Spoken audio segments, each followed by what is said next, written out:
There's a new article I just saw that was posted by Worship Leader Research. If you don't know what they do, they have been putting together a lot of reports on the worship leading space. And I think it's interesting to follow along. They actually have data behind the things that they say, which I do not when I talk about stuff. So, their most recent article is called Raising the Invisible Hand. And so they're asking the question, how do worship leaders feel about prominent big four brands? Meaning, if you haven't checked out their other articles, basically what they found in their reports was that most worship songs that are played by church today are played or come from four main ministries or are tied to those ministries: Bethel, Hillsong, Passion, and I forget the other one, but basically those three. Oh, Elevation, I think I forgot. So I'm not sure what this is about, but I just saw the article posted, and I thought I would react to it and share my thoughts on it. Let's make sure everybody can see. So, how do worship leaders feel about prominent Big Four brands, and how does brand affiliation affect song selection? This question raises a largely undetected and unexplored tension between what worship leaders say they do when they select songs and what they may actually do. If this discrepancy between intention and reality exists, though, how do we detect it? What factors contribute to it internally and in the market? And how might worship leaders be served by addressing it? So I think what they're saying is, and I only know this because I read a little, just a small bit. I haven't read this whole page yet, but it seemed to me like what they're saying is that worship leaders think to themselves, okay, I'm not picking songs based on what bands they are. Like, I don't care what band it is, but at the same time, if you search deeper, you realize that people do pick songs based on what the band is. So if they're like, oh, I see the song from Bethel, or I know that the song is from Bethel, then I'm more likely to do it in my church. Or if the song is from Passion or Elevation or any of those big four, Bethel, Elevation, oh yeah, it says here, Bethel, Elevation, Hillsong, and Passion, I think that this survey is going to, at least worship leader research is saying, that it shows that people pick songs based on where it comes out of, even though they say that they don't do that. So let's keep reading. In worship leader research, phase 1 research, we established that the big four church-affiliated music groups, Bethel, Elevation, Hillsong, and Passion, were responsible for the majority of the top 25 most popular songs in the 2010 to 2020 decade. We also identified a short list of individual artists who supplemented as individual contributors to the top 25. Our phase 2 survey expanded upon this research by surveying 412 worship leaders' attitudes towards songs written by these primary contributors. What emerged was a complicated account of how brand affiliation and trust impact worship leaders' attitudes about the music they choose. Among the 6 questions, Worship Leader Research's survey asked 2 questions about worship leaders' attitudes toward a song's source or affiliation. First, we asked, when considering a song for congregational use, how important is the song's association with an artist or church to your decision on whether you use it? Second, we asked, how likely would you say you are to select a song for congregational use that is associated with, insert list of 8 primary contributors identified in phase 1. By design and intention, the first question was more general, the second question was more specific. So they're saying, oh, I see. And I think maybe I know that there's a problem with surveys. I'm not saying that there was a problem with their survey. I've just heard before that when you take a survey, or when you put a survey together, rather, you have to consider the questions, because you might ask a question on a survey, and even though you ask somebody that question, they're not going to give you the true answer, not because they're lying to you, but just because of the way that the questions are set up. And so sometimes you have to think about how you ask the questions on the survey. So I think what they're saying here is we were trying to see if something was true when considering a song used for congregational use. How important is the song's association to your decision on whether to use it or not? So the first question was, do you consider where a song came from? But then the second question was, okay, well, how likely are you to select a song for congregational use that is associated with X, Y, and Z? So I think what they were doing was, you say that you don't pick songs based on association with something, but if you pick a song, how likely would you say you are to select a song for congregational use that is associated with one of these artists that we talked about? And that's when they found a discrepancy between people saying, we don't pick songs based on the band, but over here, we are more likely to pick a song if it's based or if it comes from that ministry. So there's sort of a discrepancy in what people are saying there, which reveals something. So let's see if they continue on that thread. I think they will. This article will present the survey results associated with these two questions about song association. Additionally, we will assess three broader themes and market forces that likely contribute to these attitudinal survey findings. Part 1, survey results. Our survey results on song selection and association revealed an intriguing inconsistency, just like I talked about. There was an inconsistency in what people said, how they answered on the survey, and, well, between the two questions. We don't pick songs based on band, but we are more likely to pick songs if they come from these bands. So clearly there's some correlation. 60% of worship leaders generally indicated that a song's association with an artist or church did not significantly impact their song selection in survey question number 2.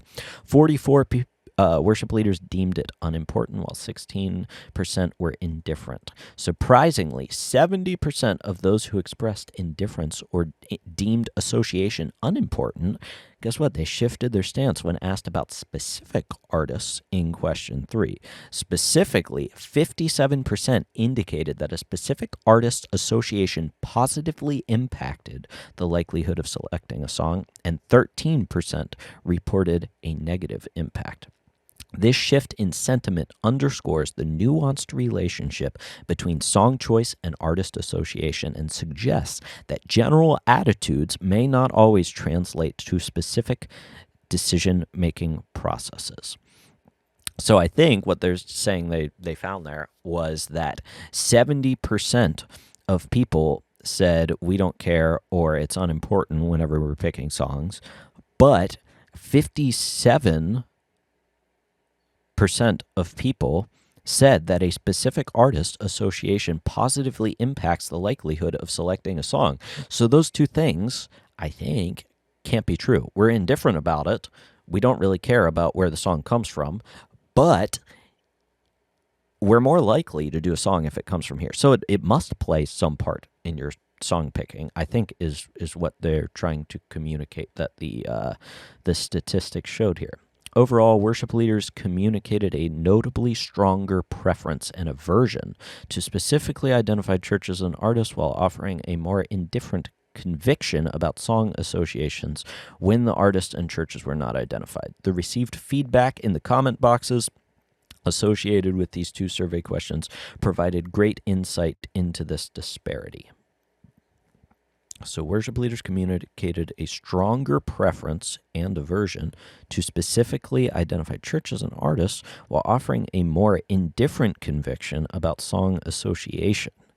So I think they're just reiterating that people pick songs. They were more likely to pick songs if they were from specific churches or artists, even though they said when it came to songs, they were indifferent about their conviction. What's this graph say? 60% of worship leaders indicated that a song's association with an artist or church did not impact their selection. So 60% of people said no, but when asked a more specific question, but among those, 70% indicated they are more likely or less likely, meaning that it does affect their decision to do a song, to select a song based on its association to specific artists or churches. Worship leaders interpreted question 2 on general association and question 3 on specific association in different ways. Among the most common interpretations, many justified their survey response about whether song affiliation was important, indifferent, or not important at all by focusing on the popularity of an artist or church. Other worship leaders focused on controversy, theological or ethical, associated with an artist or church. We detected 4 common responses among the surveyed worship leaders. So it seems like most of the responses were either I pick a song because it's popular or because the artist or the church is popular, or I'm affected by the groups of the songs because of controversy, which I assume that would be 57% of people up here are more likely to pick songs because they're popular, because they like the church, and then only the 13% wouldn't pick a song because of the theological issues that they perceive with them or moral issues. I imagine that they're talking about Bethel and Hillsong, which is interesting because that says, and now mind you, this is a small sample size in my estimation. What was it? 412 worship leaders. So sort of a small sample size. Maybe there's some statistical significance in this, though. I would like to see a bigger sample size. I mean, we've got Facebook groups worth of like, I don't know, 20, 40,000 people. If you posted this survey in there, and maybe I'm sure there's other aspects to this survey that I'm not thinking of, but I would like to see a bigger sample size. But with the sample size that they had, only 13% of people are saying I would not do a song based on specifically on the fact that it came out of a specific church, which is interesting information to me. So we detected 4 common responses among the surveyed worship leaders. We use lesser-known songs. We avoid big names. Many worship leaders who preferred selecting the songs of lesser-known artists, example City of Light, Charity Gale, or a local church artist, indicated that artist affiliation was unimportant to them because they were not persuaded by the popularity of well-known artists or churches. For these worship leaders, primarily driven by the congregational fit of songs, popularity was not a high motivator for song choice. In fact, in some cases, a song source that was less mainstream was viewed as more favorable. Interesting. So there's sort of a pushback from at least a statistically significant amount of people who purposefully steer away from the mainstream songs because they're mainstream, which I don't think is really a healthy view either. I don't think we don't like songs just because they're mainstream, or we don't like songs just because they are lesser known. I do like we are driven by the congregational fit of songs. I think that is true and important to pick songs that will work in your church, not just what's popular on the radio right now. Number 2, song lyrics are really what matters. Some worship leaders placing high value upon theological and biblical excellence tended to view the song's lyrical content as far more important to them than the sources from which it originated. In this, we saw a common recurring appeal. A song's theological and lyrical content should stand on its own merit, regardless of the source. Some worship leaders not only indicated they should judge songs based on their content, but they further suggested this was the primary mechanism by which they do choose songs. Where the song came from was inconsequential. If that is true, and this subset of 412 worship leaders stands for the wider worship leading community, then I think that is a healthy way to pick songs. Focus on the song lyrics and see whether they are true or not. I think that is good that people are thinking through that. I wonder if the people who were more apt to fill out a survey like this were perhaps more, I guess I'll say like deeper into their worship leading than maybe just somebody who was thrust into the position and is a volunteer. I mean, they can be deep theologically into their worship leading too, but I think in that case, those people might not have been filling out the survey because they aren't online researching worship leading. I'm not sure where these worship leaders came from. And I'm saying this because I don't know if, from what I hear, it's not always, or maybe what I see, it's not always people checking out the song lyrics and making sure that they are sound theologically, that actually is the reason that they pick songs. I hope that's the case, but I'm just not convinced that happens with everybody. But that's encouraging if that's a result of this survey. I hope that is true. Number 3, if they are dubious, we avoid them altogether. Other worship leaders indicated that affiliation was essential to their song selection. This was particularly true when artists or churches were perceived as being associated with questionable practices, theological heterodoxy, or publicly reported ethical controversies. Worship leaders holding this conviction commented that songs associated with these artists or churches, even if they were theological or biblically solid, should be avoided at all costs. Now, I've got to imagine, though, that that was part of this 13%. So, because people are more likely, 57%, sorry, I should show the graph here. People are more likely 57% to pick a song based on the artist, but they are 13% less likely based on a specific artist. So that tells me that only 13% of the people who answered this question had this conviction, because that correlates with that conviction. So it's not a very high number that hold this position in my mind, is how I'm reading the results. Number 4, if it plays and sings, it is good. Despite the common refrain that Big Four worship music all sounds the same, some worship leaders acknowledged that the musical quality and character of specific churches and artists were indeed contributing factors to their song selection. As will be addressed in a later article, some worship leaders admit they wished their congregational worship experience was musically and aspirationally more like that of the Big Four. That's interesting. I look forward, because it sounds like that's going to be addressed in a later article. That'll be interesting to hear about, because it sounds like people are looking at these big churches as an example of what congregational worship should look like, and they want their church to look like that church, which is an interesting concept.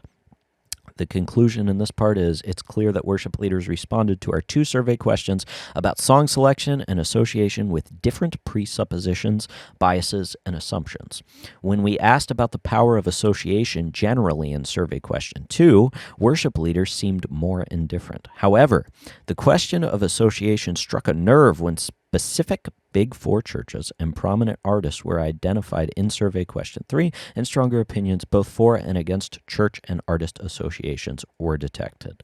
So I think what they're saying there is, when we ask the question just in general, do you pick songs based on where they come from? People are like, no. But then it's like, do you pick songs because they're written by Elevation? And people are like, I love Elevation. Yes, I will specifically pick a song if it is written by them. Or conversely, do you not like Bethel? No, I do not like Bethel, so I will not pick a song from them, and I will steer clear of them solely based on the fact that it was written by Bethel.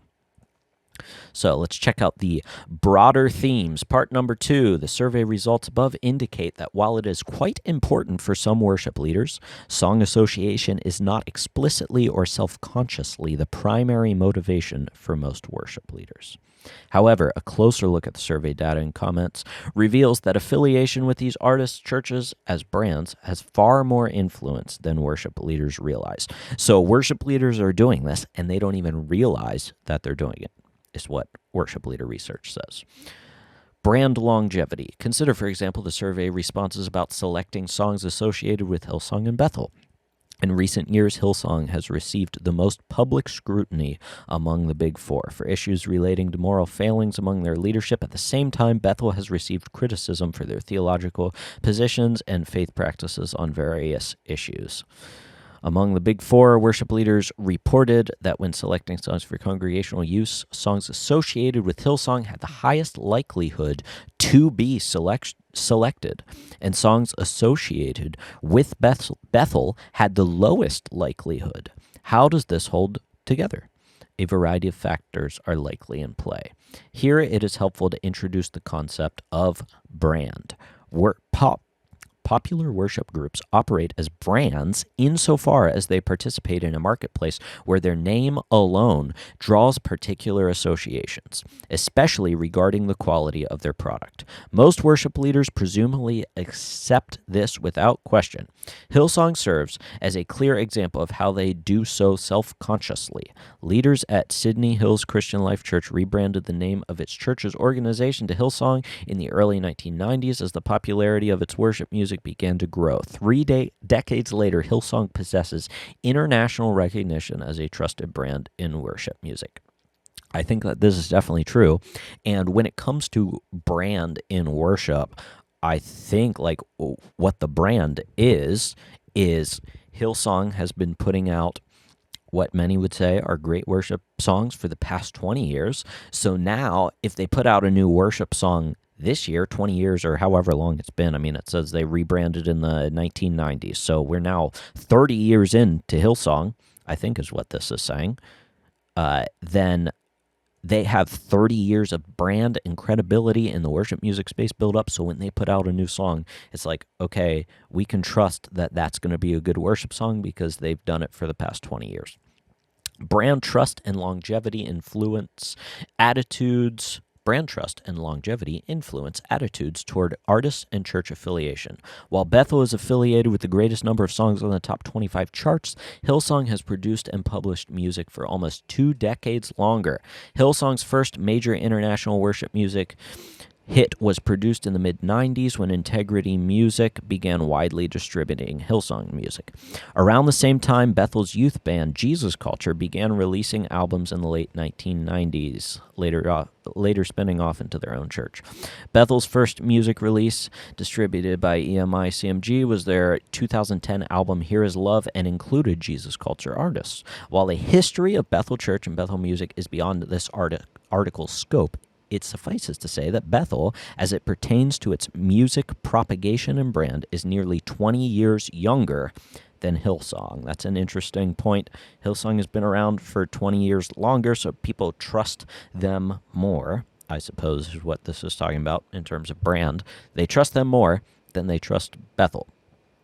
Why is this important? To state the obvious, today's worship leaders have engaged with nearly 30 years of widely accepted and endorsed Hillsong albums and releases. A whole generation of worship leaders has built an experiential trust in the Hillsong music brand, contributing to Hillsong's strong, positive reception and continuing use by worship leaders. So basically what I talked about a minute ago. The theological associations with these brands in particular are related to brand identity in general. Survey comments indicated that theological differences between a worship leader and a brand have a larger impact on a song choice motivations than the ethical failings of leaders within a worship band's organization. Let me read that again. Comments indicate that theological differences between a worship leader and a brand have a larger impact than the ethical failings of leaders within a worship brand's organization. So I think they're making the distinction that Bethel, several people, at least 13% on their survey, I don't know if that's several or not, but 13% at least, will not pick Bethel songs because they disagree with them theologically, while at the same time, there is at least, perceived or true, there is a highlight on the moral failings of some of the leaders in Hillsong. That moral failing of the leaders does not cause people to not play worship music from Hillsong, because this article is saying because there's 20 more years worth of brand loyalty built into Hillsong as opposed to Bethel. But it feels to me, and maybe they'll address this later in the article, it feels to me like maybe the reason people still pick songs from Hillsong, even though there's moral failures, is because they don't care about moral failures from within an organization as much as they care about bad theology in an organization. That would be the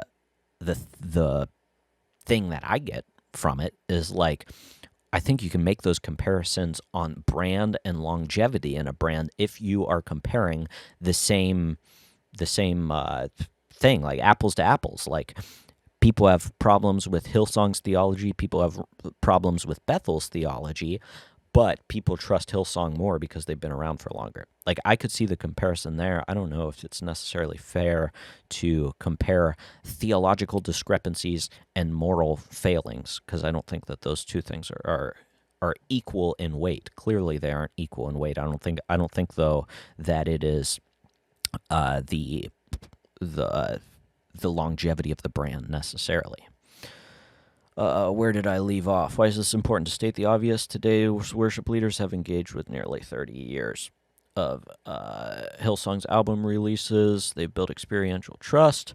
The theological associations with these brands in particular are related to brand identity in general. Survey comments indicate, like I said, theological differences between a worship leader and a brand have a larger impact on a song choice motivation than the ethical failings of leaders within a worship brand's organization. Okay, so they were talking about what I just said, and I agree with that. Among many worship leaders, theology is assumed to directly impact song content. Ethical issues within a brand or organization tend to be considered distinct from the theological veracity of the brand's songs. All right, that's okay. We're on the same page. That's exactly what I just talked about. Nelson Cowan has explored this propensity in a recent article on tainted brands. He offers two common responses to a brand facing ethical controversies. One, a cease and desist reaction. Churches stop offering financial support to the brand under review and terminate all ties and backings, i.e., royalties. Cowan reports that, curiously, very few worship leaders have called for this kind of response in light of the recent Hillsong documentaries. Neither has the industry curtailed available resources from Hillsong, even during the period of public and private litigation. A second response, more evident in our survey results above, is what Cohen calls an anti-donatist reaction. Accordingly, worship leaders allow a song to stand on its merit without bearing the scruples of the associated writer, music group, or popular worship leader. While bad theology in a song may be perceived as tainting a brand for worship leaders, the prevalence of personal, moral, or ethical failings is less likely to affect the reception of a song and its brand. Okay, that all makes sense to me. We can deal with moral failings because that doesn't affect the entire organization, but when an entire organization has bad theology, we're more concerned about that because bad theology is going to infiltrate the worship songs more than moral failings is going to introduce the worship. More than moral failings are going to come into worship songs. Another outcome, song merit and social proof. Worship leaders overwhelmingly self-reported that theologically and biblically sound content is crucial in choosing a song. However, it seems difficult to argue that the songs appearing on the top of the charts are the most theologically rich of all songs available to worship leaders. I think that's definitely true. It could be more accurately said that the chart-topping songs are theologically palatable to the broadest range of users. Interesting. In a previous article, worship leader research suggests that promoting songs as singles is a primary mechanism by which the industry identifies chart-topping songs. In an upcoming worship leader research article, we will confirm that worship leaders view peer endorsement and firsthand experience with a song via a conference as the most powerful social forces in new song selection and its subsequent popularity. So, I find that statement interesting. Perhaps the chart-topping songs are the most theologically palatable to the broadest range of users, meaning that we can find unity when we water down our theology, and I'm not necessarily talking in a bad way, but when we simply talk about the essentials of faith, and I think that I'll say Phil Wickham does a good job with this. Like he most songs that he writes are about the essentials of faith. Like, it's just about Jesus. It's about his death and resurrection. It's about the greatness of God. There aren't many, I would say, strong or maybe not many controversial theological lyrics. Like, any Orthodox Christian is not going to complain about the songs that Phil Wickham writes. And therefore, his songs are more palatable. While I think of songs like, there's a song I've been doing at my church called Jesus Firm Foundation. I do the Shane and Shane version, but as always, I think somebody else wrote it. But I just think of the lyrics in that song. The soul that is trusting in Jesus as Lord will stand firm, enduring the darkest of storms, something like that. Basically, it's about the perseverance of saints. It's a Calvinist position.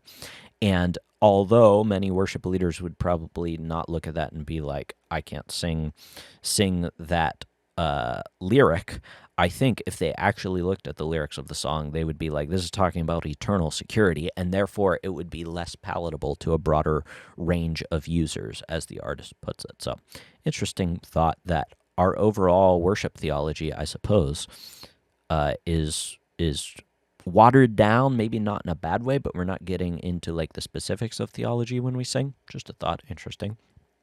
Back to peer recommendations. Peer recommendations, gathered worship experiences, and song charts are all examples of social proof. When worship leaders are unsure of their choices, knowledge of their peers' choices strongly influences them. This peculiarity drives social media enterprises, evidenced by, for example, viral video repostings, influencer endorsements, and peer product recommendations. Likewise, the charts, church-facing, i.e. CCLI, and listener-facing, Billboard or Spotify, are examples of social proof. Though survey respondents report that CCLI charts do not play a significant part in finding new songs, a casual engagement with these charts when looking for musical resources undoubtedly does impact brand affiliation and user choices. That's interesting. I don't know if I would make that connection, because what is CCLI? It is an aggregation of the popular songs. So I don't know if I see the connection there. Like, here is all the data of the most popular songs. Worship leaders say we are not going to CCLI Top 100 and looking at the songs, even though that's my advice on this channel sometimes, or it was in the past at least. I don't really give that advice anymore. But worship leaders are saying we don't go and say I look at CCLI Top 100 to pick my songs. And so I would tend to believe them, even though this is saying a casual engagement with these charts when looking for musical resources undoubtedly does impact brand affiliation and user choice. I don't know if I would say undoubtedly. I'd say that CCLI charts is an aggregation of the data of popular songs, hence people are going to pick the popular songs. I don't know if I see the connection there. Resource suppliers like CCLI, praise charts, and other streaming platforms play an active role in organizing and programming the content they carry. That's definitely true. They act as facilitators in the relationship between the content creators and the broader industries in which this content is embedded. Platforms like CCLI and praise charts are unique among charts in the broader music market. They provide a critical resource for worship leaders' works. They are not simply conduits for finding new music. Instead, they act as lagging indicators of popularity. These charts serve as matchmakers between producers and consumers. Through their function as royalty providers, they bridge the sophisticated interconnection between the labels, songwriters, worship leaders, church entities, and the pew-going worshiper. Because of this mediatorial role, church charts are like other industry platforms and are not neutral distributors. They are also not inherently powerful. Rather, power is an always unstable and shifting outcome of the ongoing attempt to coordinate between these markets. I think basically they're agreeing with what I just said. I don't know. While CCLI and praise charts operate with different business structures, they rely on creating products that enable worship leaders to do their job more effectively and quickly. But more so, the charts they publish are one product among the various others that offer a certain kind of social proof. The charts help worship leaders cut through the many available worship songs, help worship leaders identify popular songs their congregation may want to sing, and help worship leaders feel connected to the global church. Indeed, as worship leaders, we too have selected songs from the top 100 list in hopes that it points to what songs a group of people might know. At the same time, the charts direct profitable traffic to their licensing and music performance resources. So maybe I just need to I keep like saying things and I'm like, I think I disagree with them, but then I keep reading in this article and then I'm like, okay, I kind of agree with them. Because I think now what they're saying is that, yes, we agree that these websites, CCLI and Praise Chart, just aggregate the data, but that maybe perpetuates the idea of just pushing these same four songs. But I wouldn't say that then, though. I mean, maybe by association, these sites push those, but it's not like, I don't know if they're actively doing it. Once again, they're just aggregating the data of what people are already using. I don't know. I'm still somewhere in the middle on that debate. While it is beyond the scope of worship leaders' research to detail how these charts impact brand affiliation, we want to highlight that they have power. Empirical data suggests that charts have power in their curatorial choices. I would like to see that in empirical data. Additionally, the charts activate the power of social proof as a clear and direct effect on the song chart position. Assuming a song has met a baseline level of quality. In our research on single releases, we argued that the release of a song as a song was a prerequisite to chart success, but not necessarily a firm predictor. In some cases, more than 50% of songs released as singles by the Big Four did not appear on the top 25 chart. Industry gatekeepers, as market experts, cannot accurately predict which songs will ultimately appear on the charts. This is, in part, because the chart position of a song is unpredictable. Once a basic threshold of song quality is met, the infinitely complex world of brand, affiliation, industry mechanisms, and a social proof kicks in. I mean, I guess all I'm hearing in that, and maybe I'm reading it wrong, but it sounds to me like people pick more popular songs.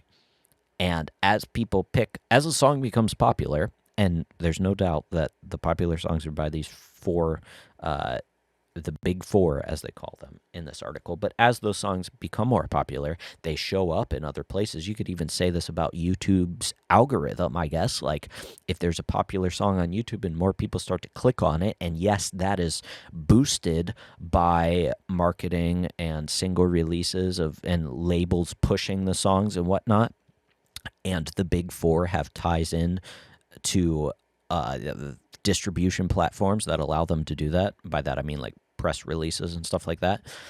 Then those songs will obviously be more popular. As they're more popular, they will be picked up more and more, and people will want to play them in their church. Therefore, they will show up on CCLI and praise charts, is the way that I view it. So I still don't know if it's necessarily CCLI and praise charts by itself. I think that is an indicator of something bigger that's happening. Cross-market brand affiliations. The final element we want to explore is the various industry configurations that make brand affiliation a messy situation. While surveyed, worship leaders tend to link distinct associations to each artist. Some songs and artists affiliate beyond their brand or label identity. Thus, there appears to be a spider webbing effect within brand affiliation because songs can be associated with multiple artists or brands. Worship leaders' attitudes towards those brands do not always neatly apply to those brands. For example, Bethel affiliates with multiple individual artists based beyond their core collective. When they release a cover of a song written by Phil Wickham simultaneously with Wickham's release of that same song, how is brand affiliation impacted? On the one hand, a songwriter or artist may get wider exposure to their music through affiliation. They may also risk positive or negative associations based on the worship leader's perception of this affiliation. However, for lesser-known artists or individual brands like Wickham or Leland, the collaboration undoubtedly increases visibility and revenue for their songs. Hillsong provides another example. Hillsong's albums do not cover or feature songs from other artists or collectives, but Hillsong artists do collaborate for songwriting. They have also appeared on Passion albums because they have performed at the Passion Conference, related to but distinctive from the Passion label. How do worship leaders deal with these complex webs of affiliation? Another element of industry configuration is important to note: the synergistic affiliation between music labels and churches linked to them. Beyond their legal and financial structures, worship leaders' brands, associations intermingle with church and music group entities' identities. How does the reputation of a megachurch like Bethel lend credibility to its music label? For many, the covering or association with a church is one way theological orthodoxy is handled. The worship label is presumed to fall under the church's spiritual leadership and organizational hierarchy, regardless of the actual legal relationship. Indeed, the success of the megachurch, at least in terms of the sheer number of attendees, long cherished as a primary success indicator, that's interesting, may be part of the social proof or authentication of spiritual value of the worship music. On the flip side, how does the success of the music label lend credibility back to the church organization in a culture that has equated powerful and meaningful, even anointed worship with the act of music making? Indeed, what is a successful megachurch in the U.S. context that does not also produce its own worship music recordings? The popular megachurch branding model uses worship music as a central marketing tool and social proof for the church's health and success. Very true. The effect is magnified at scale. To have a successful music label is to have a successful church, as we see with the Big Four. I cannot tell you how much I agree with that statement. That is what I see. I mean, I was just thinking about making a video today that was like, listen, your church does not need to have its own music group. You don't need to record an album because that's not the purpose of a church. There's nothing wrong with churches doing that in and of itself, but I think that it has come to our understanding that if we want to be a successful worship leader and run a successful worship ministry, at some point, guys, you're going to have to record an album. You're going to have to write your own songs. It's like totally untrue. You do not need to write an album. The people on your team can be volunteers who only can adequately play their instrument, who do not have great guitar tone, and you will be able to lead your church just fine. You will fulfill the purpose of being a worship leader, because a worship leader is not just somebody who records an album and writes songs. Just a little side rant, but I've found that part interesting about what lends influence to each side. So we assume these churches are big, so they must have good theology. Why must they be doing the right thing? Because pragmatically, they have more people showing up to their church on Sunday. Therefore, they must be doing something right. Although the Bible doesn't tell us have 1 million people at your church. Once again, there's nothing wrong with that, but that is not the indicator of success in a church. It is spiritual growth and teaching truth. And once again, I'm not saying that all mega churches don't do that, but if our simple goal is to get more people into the doors, we can do that a million ways. We can do that by putting on Easter plays that are just, I don't know, an entertainment factor, as opposed to actually teaching the biblical story that Jesus came to die for our sins because we are sinners who did not deserve the grace of God, but Jesus stepped in our place when we had broken the law of God and paid the fine on our behalf so that we could have eternal life with him. There's a difference between preaching that and, I don't know, putting together a musical for Easter that talks nothing of that. Let's finish this up. Conclusion. Worship leaders approach the work of choosing songs with a great degree of thoughtfulness. They just disagree about what matters for song choice. We explored above how worship leaders place varying amounts of emphasis.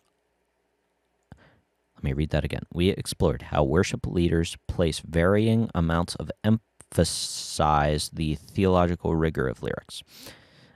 Associations with artists/brands and musical fit as they make choices for their congregations. Beyond the work of making these discrete choices, worship leaders seem to underrate the power of a song's association in general when compared to their attitudes towards artists or brands in particular. All right, so they're just saying that's the discrepancy that we saw. Better understanding the complexities of branded worship provides a way to explain this paradox. First, brand longevity influences long-term trust.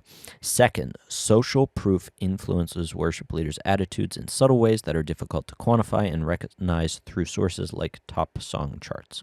Finally, cross-market affiliations among artists challenge any sense of clean and neat brand associations, despite the confidence worship leaders impart on any one brand.